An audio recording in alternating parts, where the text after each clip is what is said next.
Welcome to another great episode of Grow Through Positivity. Today I'm excited to have Tzvi Schwartz back, the man himself that introduced the gold of EOS to myself.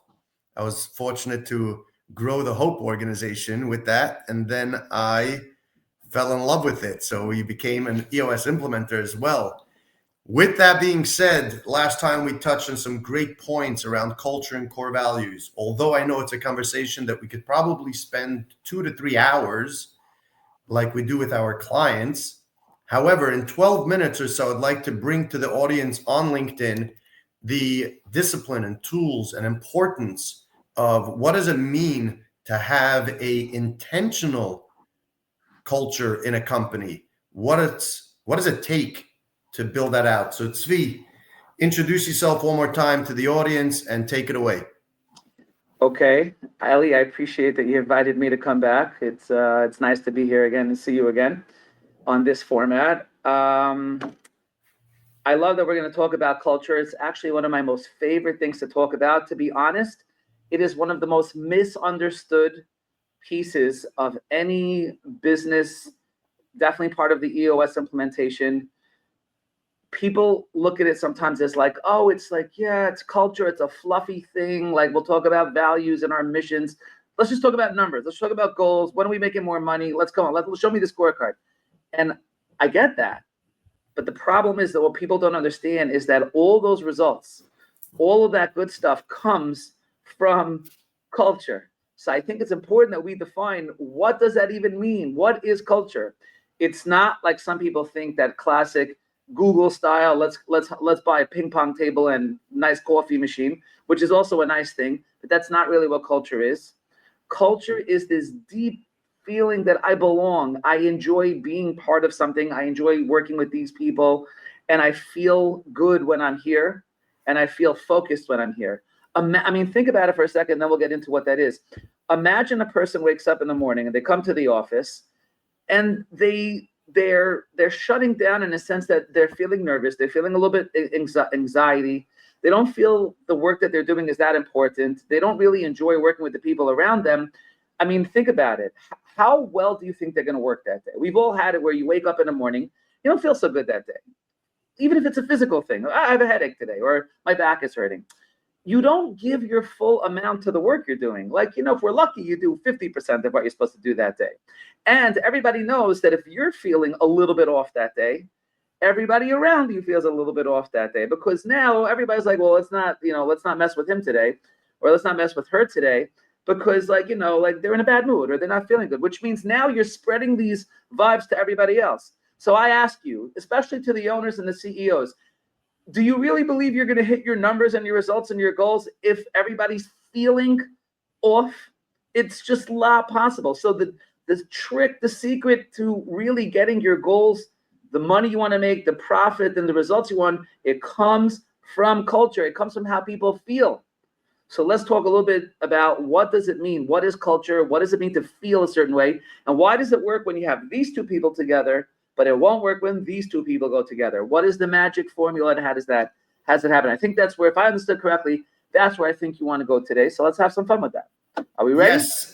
Yeah, let's do it. But I want to emphasis on the sense of what I call the intentional culture and the unintentional culture. And I think Pat Lencioni has this awesome Venn diagram that we use, in the sense of the 3 areas where people could reflect, let's call it, and do a little deeper digging to understand, do they have core values to have the expectation of the right culture?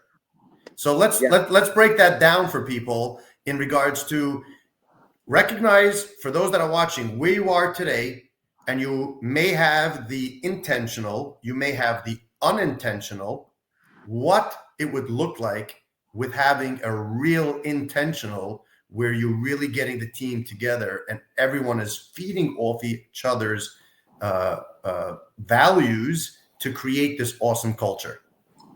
Okay, I think that's a great approach. So before I go to that approach, let me just live a little bit of context, a little bit personal story, a little bit personal history that actually, I think will really bring this to the surface and make this work. Several years ago, I had the chance to go with my family. We went to Cancun. It was the first time I ever went, and it was nice. I haven't really been to Mexico prior to that, and I don't speak any Spanish. I mean, maybe one or two words. Somebody once taught me a curse word, or "Hey, que pasa?" Like, how you doing? That's about the extent of what I know, really, to be honest. So I went to Mexico, and I was there for about a week.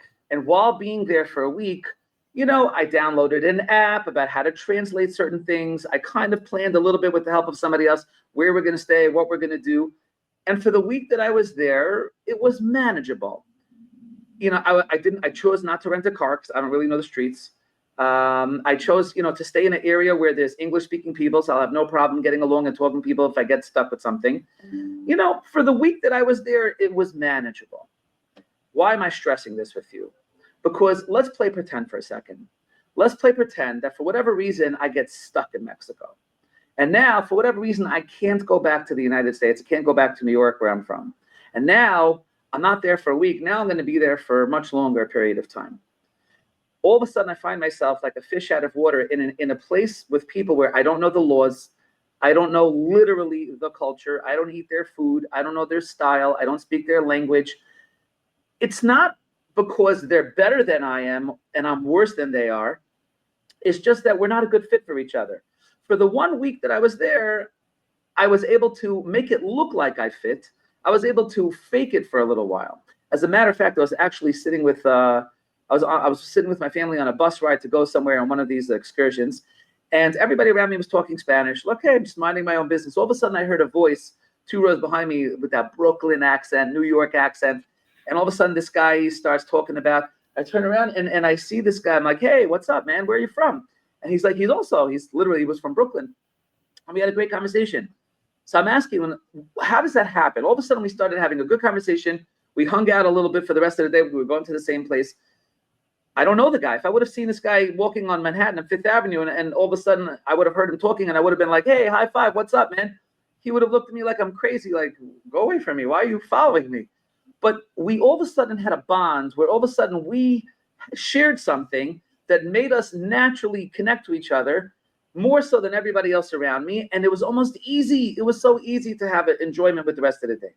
Why am I sharing this with you? Culture and core values, yes, with the Venn diagram, let's talk about, has everything to do with this concept. It's not about somebody's a bad employee versus a good employee. It's good fit versus bad fit. Some people naturally, like me and that guy from Brooklyn, we naturally will get along. We share similar stuff. The other people, I couldn't be my greatest version of myself in Mexico, not because I'm a bad guy, but because I'm a bad fit. It's not my place. I will never volunteer to do more. I will never be able to take on more because I already was very cautious of the fact that I'm in a weird situation that I'm not comfortable with, and it would only last for a week. So how do you get it to work that way? So Patrick Lencioni makes a few of these criteria, a few filters, we'll call it, even with this Venn diagram. He talks about if you're working on your core values and you want to pressure test them, those 3 to 5 values that you want to say, this is what it means to fit into our company, whatever the values are. How do you filter out to make sure the wrong people then get, that you pick the right values and it's meaningful and the right people will get it? Number one is he talks about there's no compromising on the value.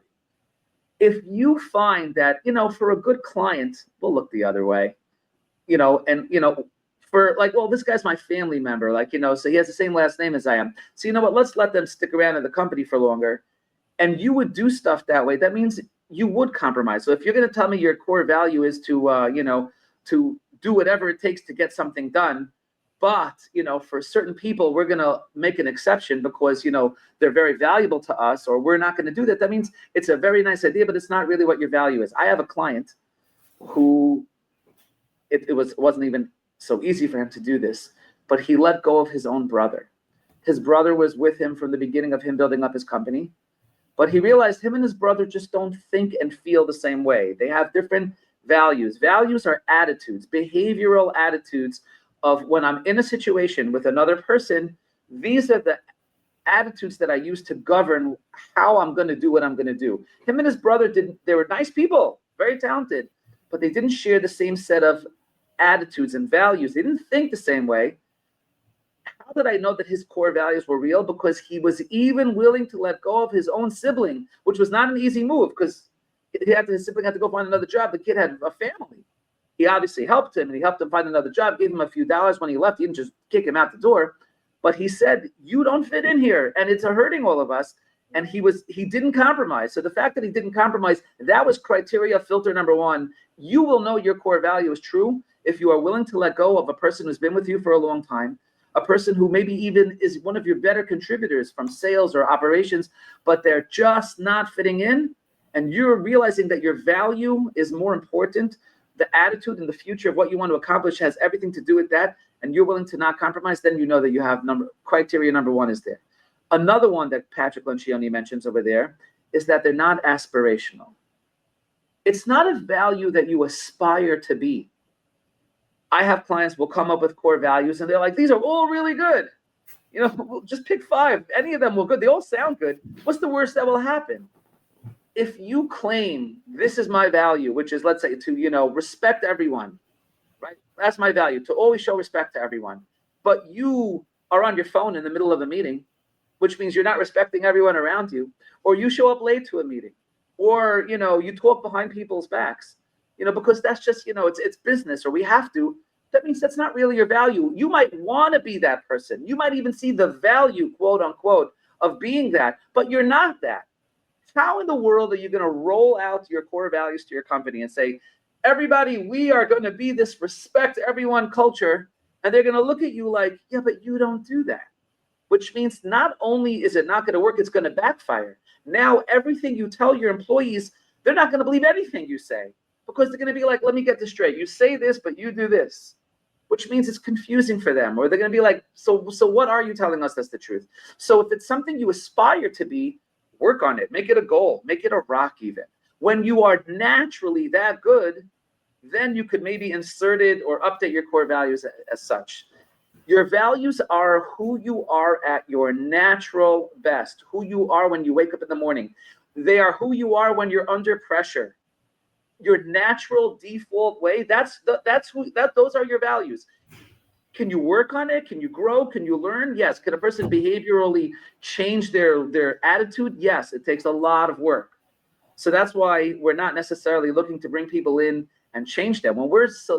I always explain to the companies I'm working with, your job is to select people, not to train people. We're not a school. We're not here to teach people how to do these values. We're here to select people that already have these values. The third thing Patrick Lencioni talks about is that they're not accidental. Accidental is like, let's say we all, brush our hair a certain way, or we all wear a white shirt, or we all wear a certain type of jacket to work. And it almost looks like we are really into this thing. Like we all eat sushi on Wednesdays. That doesn't become your core value. That just means we all happen to like sushi, or we all like white shirts. So I've met companies that even from a religious perspective, they all look or act a certain way and think our culture is to be inclusive of these types of people. But if they would bring in somebody who wears a blue shirt, or they bring in somebody who maybe doesn't have the exact same cultural background as they have, and they would make that exception, that means the fact that you all look or talk a certain way is totally accidental. That's not really your value. So make sure you're filtering out, like, is this accidental? Like we all happen to be this way? Or is this truly what we believe in, that I wouldn't even hire somebody unless they wear a white shirt and eat sushi every day? Excellent. We got to hold it right there in order to be able to put this up live. So that brings us to an end of 14 minutes. If you learned anything about culture or core values, or you'd like to learn more about it, feel free to reach out to any EOS implementer, especially Tzvi. I wish we had more time. We got to do. Let's go for number 3. One day we got to do number 3 and go much deeper into this, like you said. Excellent. Thank you, Tzvi. Thank you for having me on, Ellie. I appreciate it as always.